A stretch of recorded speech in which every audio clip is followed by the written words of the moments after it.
Bonjour à tous, aujourd'hui nous allons faire la démonstration du désossage de l'épaule d'agneau.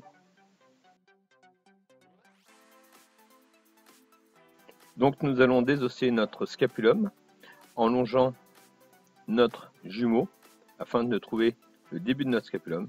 Nous allons marquer notre périoste et désosser donc le dessus de notre palette avec le dos de notre couteau, tout en laissant le périoste sur notre viande.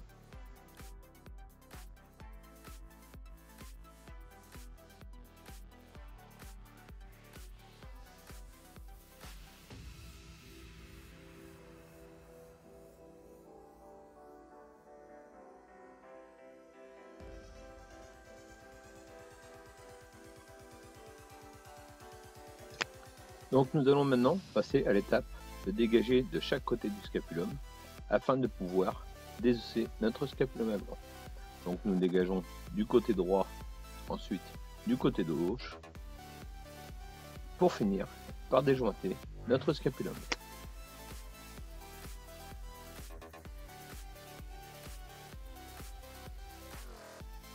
Donc nous allons maintenant déjointer notre scapulum en passant notre couteau dessus afin de marquer notre périoste le mieux possible.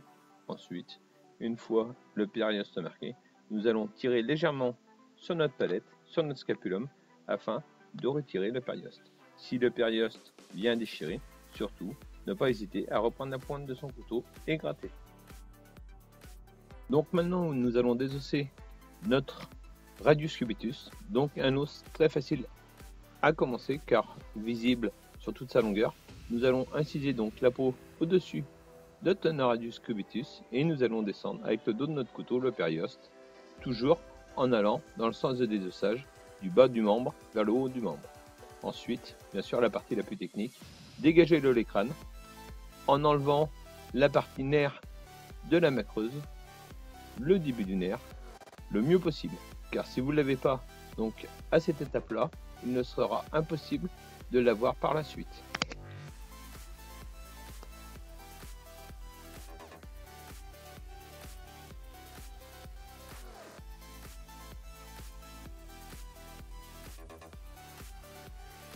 Donc voilà notre radius cubitus et notre scapulum désossé.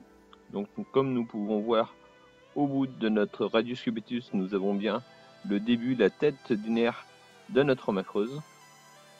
Ensuite, nous allons passer donc au désossage de la partie humérus. Donc, nous allons dégager notre épiphyse, la tête de l'os, à blanc, sur tout le pourtour, et nous allons tout simplement pousser ce périoste avec notre doigt. Bien sûr, encore une autre fois, si on sent un nerf qui accroche, ne pas hésiter à reprendre son couteau à désosser afin d'inciser le nerf et de repartir sur de bonnes bases.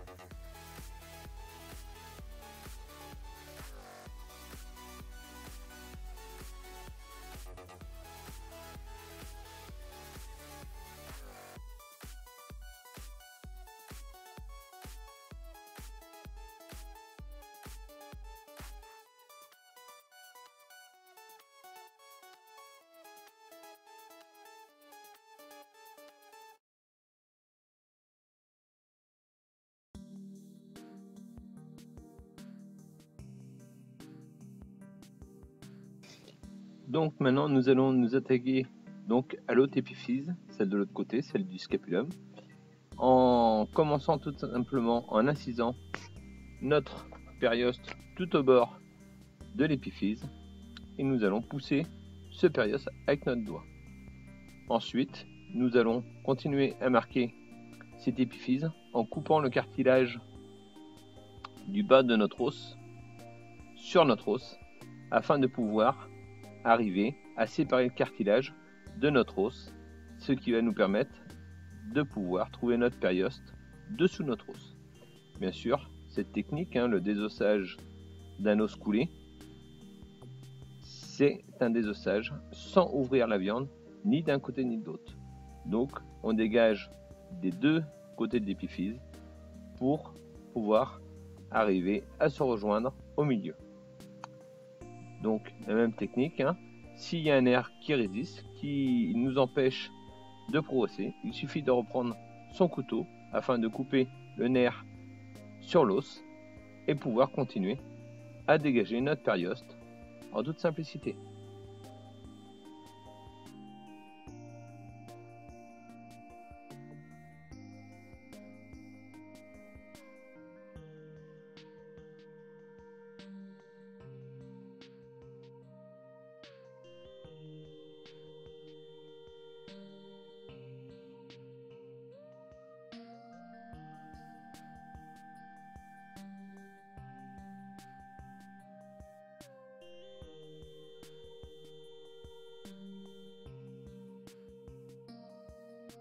Donc voilà notre désossage de l'humérus pratiquement achevé. Il nous suffit juste maintenant de pousser le périoste afin de pouvoir faire tourner notre os, notre humérus, dans son emplacement sans pouvoir le sortir ni d'un côté ni de l'autre. La seule façon de le sortir sera donc de couper une épiphyse assez bas afin de pouvoir tomber sur un diamètre d'os à moelle assez petit pour pouvoir sortir notre os de son logement. Donc nous allons passer au parage de notre épaule d'agneau. Donc nous allons commencer par enlever le nerf du dessus de palette. Ce nerf qui est assez épais, qui sera dur à la cuisson. Et ensuite, nous allons enlever la partie sanglante de la veine de l'épaule. Bien sûr, en évitant d'enlever de la viande avec le gras ni avec la veine. Ensuite, nous allons attaquer par enlever le cartilage du dessus de palette, mais également enlever le périoste le plus épais, celui-là qui sera assez ferme à la cuisson. Car ne pas oublier, cette épaule d'agneau va nous servir à faire un rôti, donc en cuisson braisée ou rôti. Donc l'agneau se mangeant légèrement rosé, ce périoste et ses nerfs ne pourront pas cuire à la cuisson. Donc nos clients ne seront pas satisfaits de notre rôti.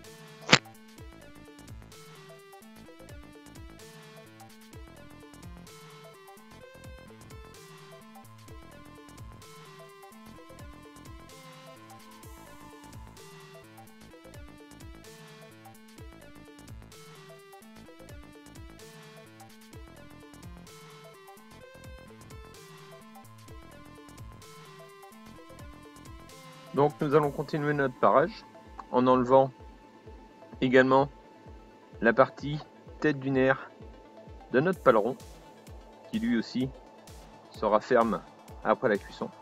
Donc nous enlevons notre tête de nerf en enfonçant notre couteau à l'intérieur en essayant de ne pas inciser la viande ni d'un côté ni de l'autre. Ce qui évite également à notre client d'avoir des petits bouts de viande qui vont se promener après la cuisson. Donc nous dégageons cette totalité du nerf. Nous enlevons la partie centrale du dessus de palette, car là aussi le périoste étant très épais, nos clients ne seront pas satisfaits. Et après, nous allons enlever la tête du nerf de notre jumeau.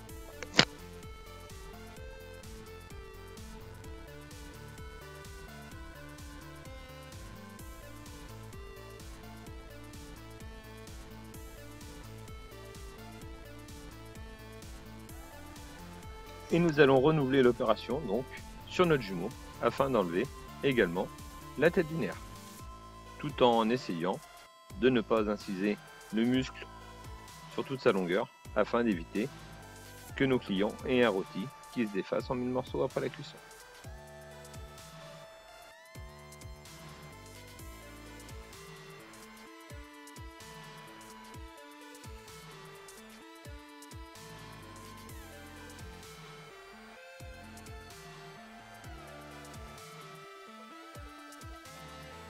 Très important, ne pas oublier d'enlever la noix de graisse qui se trouve sur le côté de notre jumeau, car se trouve dans cette noix de graisse une glande, comme vous pouvez le remarquer, et qui serait très désagréable à la dégustation de cette épaule.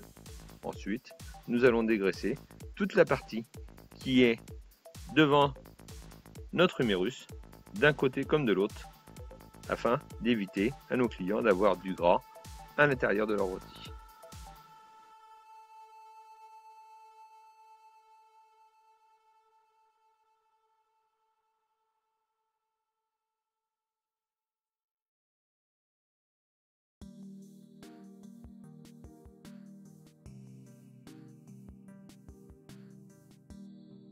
Donc maintenant nous allons commencer à parer le côté jarret. Donc nous allons commencer par enlever les noix de graisse molles qui ne sont pas très gustatives, mais également le périoste de notre jarret, donc de notre radius et cubitus, en épluchant donc ce périoste de notre jarret. Bien sûr, nous allons également enlever sur l'autre face de notre jarret la partie épiderme qui donne à notre agneau un goût fort.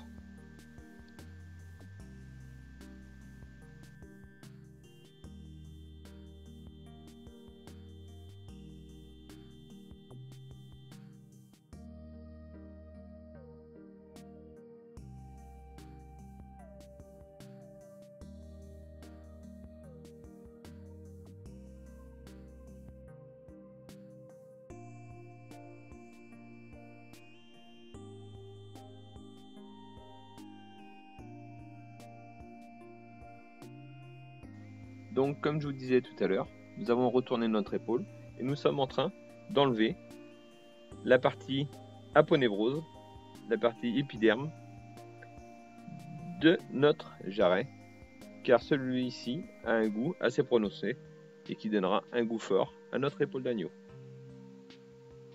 Ensuite, sur la partie externe, nous allons enlever simplement les estampilles, donc le marquage à l'abattage, comme quoi la viande est bien passée au service vétérinaire et soit apte à la consommation humaine, mais également le surplus de graisse.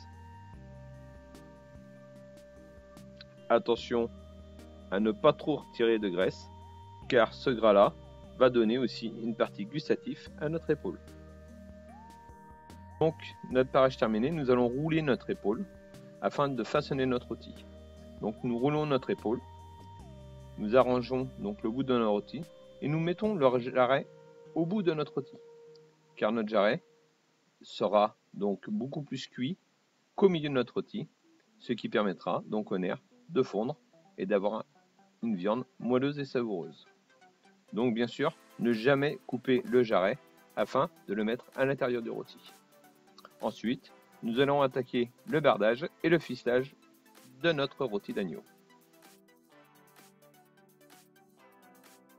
Donc pour le ficelage, toujours la même technique, un bardage, toujours 10% du poids du rôti fini, donc attention de ne pas en mettre de trop.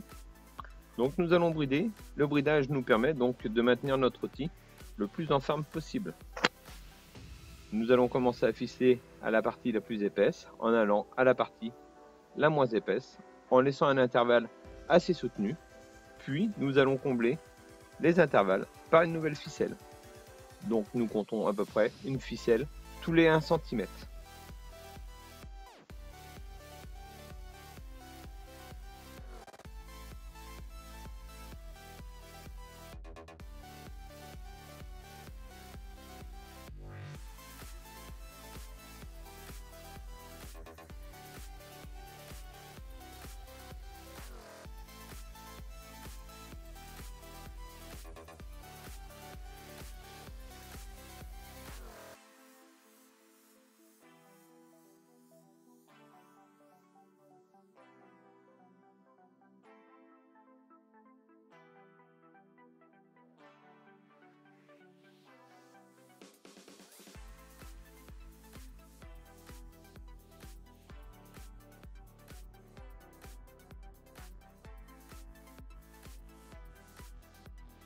Donc notre ficelage est bientôt achevé. Nous allons passer à la finition. Bien sûr, nous allons vérifier que nos ficelles soient bien régulières dessus-dessous, mais également que nos nœuds de ficelle soient bien centrés sur notre rôti, qu'on n'en ait pas un ni à droite, ni à gauche, ni au milieu, ni sur le côté. Donc avoir un rôti le plus présentable possible. Ensuite, il ne nous restera plus qu'à le mettre en valeur et le décorer.